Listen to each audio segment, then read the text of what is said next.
সন্দেশখালী সহ সারা রাজ্যে আদিবাসীদের উপর অত্যাচারের অভিযোগ তুলে এবার বাঁকুড়ার জঙ্গলমহলেও পথে নামলো আইএসএফ।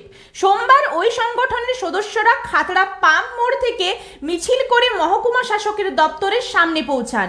সেখানে এক সংক্ষিপ্ত সভায় বক্তব্য রাখেন আইএসএফ নেতৃত্ব। পরে তাদের এক প্রতিনিধি দল মহকুমা শাসকের দপ্তরে গিয়ে তাদের দাবিপত্র তুলে দেন।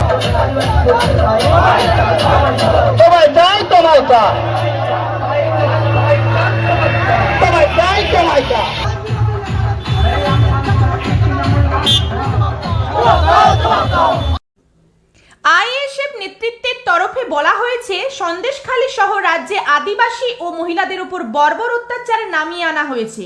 ওই ঘটনার প্রতিবাদ জানানোর পাশাপাশি দুর্নীতি রোধে ব্যবস্থা কর্মসংস্থানের সুযোগ তৈরির দাবিতে বাঁকুড়া সহ জঙ্গলমহলের জেলাগুলিতে তারা আন্দোলনে নেমেছেন।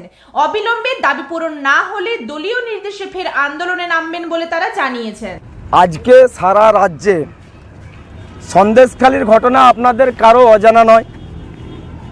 সন্দেশখালী সহ সারা রাজ্যে আদিবাসী মহিলাদের উপর বর্বর অত্যাচার সারা বাংলায় হচ্ছে।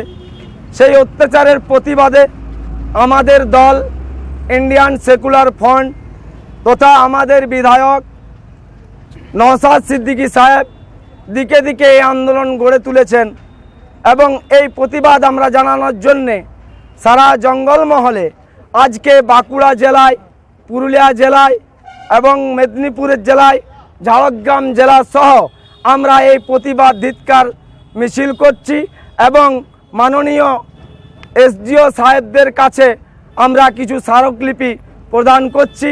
এলাকার বেশ কিছু এলাকায় দুর্নীতি হচ্ছে এবং সেই দুর্নীতি বন্ধের দাবিতে এবং এলাকায় বেশ কিছু কাজের প্রয়োজন, সেই কাজের দাবিতে আজ মাননীয় আমাদের খাতড়ার এসডিও সাহেবের কাছে আমরা ডেপুটেশন আকারে স্মারকলিপি দিতে এসেছি। ব্যুরো রিপোর্ট, দক্ষিণ বাঁকুড়া দর্পণ, খাতড়া।